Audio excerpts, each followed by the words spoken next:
Good afternoon. This is a news update on Dominion Television in Ibadan. I'm Oluwayemi Adelakun. The Aso Rock Presidential Villa is expected to disconnect fully from the national electricity grid by March 2026, following the completion of its solar power project. The State House Permanent Secretary, Temitope Fashedimi, disclosed these while defending the 2026 budget before the Senate Committee on Special Duties. He said the solar installation was completed towards the end of 2025 and has been undergoing testing since December. The disclosure was made during proceedings at the National Assembly in Abuja. The federal government has said it is strengthening the Safe Schools initiative to improve security in schools across the country. The Minister of Education, Dr. Tunji Alausa, made this known during a visit to the Commandant General of the Nigeria Security and Civil Defense Corps. He said the government is working on sustainable funding to ensure continuous security presence, particularly in vulnerable schools. Dr. Alausa stressed that protecting students remains a top priority of the administration. The wife of the Oyo State Governor, Engineer Tamunomini Makinde, has urged traditional rulers and religious leaders to take the lead in handling gender-based violence in the state. She made the call at a two-day advocacy program in Ibadan, warning that silent and harmful cultural norms continue to endanger women and children. Mrs. Makinde stressed that violence is not culture and abuse is not discipline, urging community leaders to speak out, support lawful action, and promote dignity and safety. Earlier, the Commissioner for Justice, Biodun Aikomo, represented by the Permanent Secretary, highlighted key legal frameworks such as the Violence Against Persons Prohibition Law and the Child Rights Law, which provide for the punishment of offenders and guarantee access to justice for survivors. Traditional and religious leaders pledged to extend awareness campaigns to grassroots communities, as records show nearly 640 cases of gender-based violence were reported in Oyo State in the past year. Nigeria has recorded a gradual drop in the prices of some major food items in recent months, easing the pressure on households struggling with high-level cost. The improvement has been linked to increased agricultural output, improved supply chains, and policy measures aimed at stabilizing the food sector. Our correspondent, Damilola Daudu, who monitor the situation in Ibadan markets, reports that prices of several staple foods have declined compared to previous months.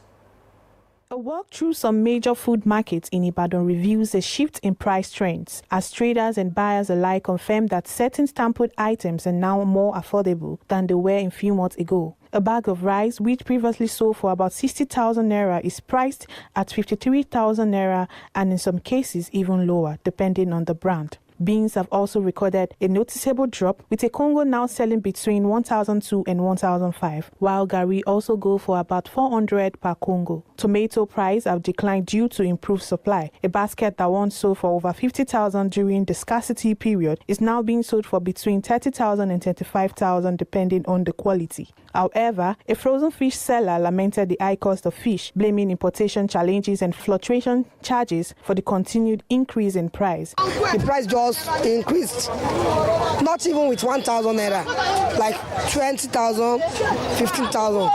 That's the increase we have this January and February. Yeah, it's too cost.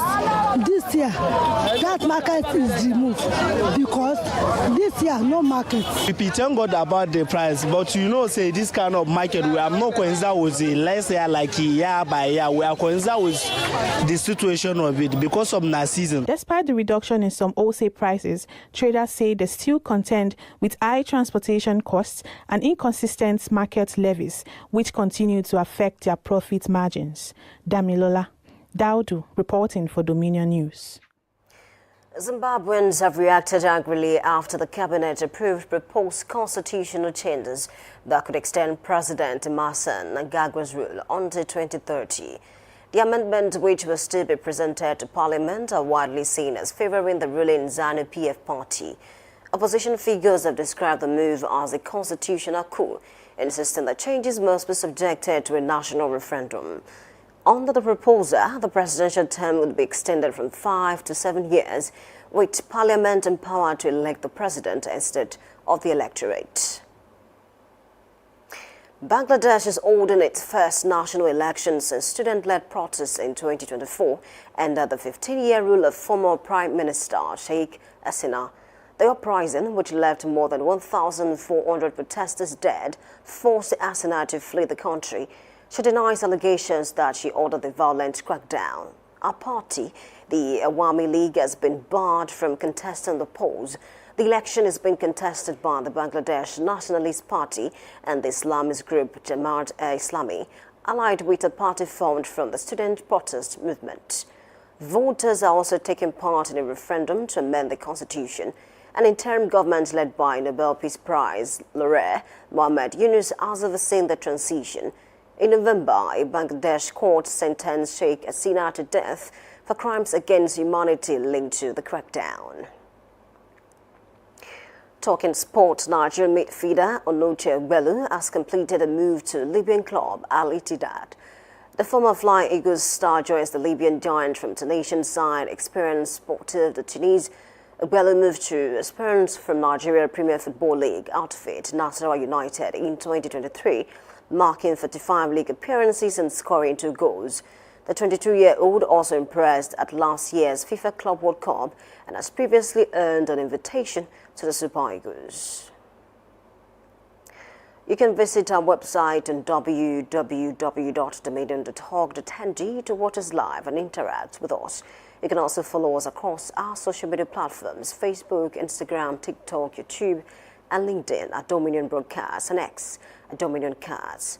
And the Hands News Update on Dominion Television. I'm Oluwayemi Adelakon saying thank you for watching and good afternoon.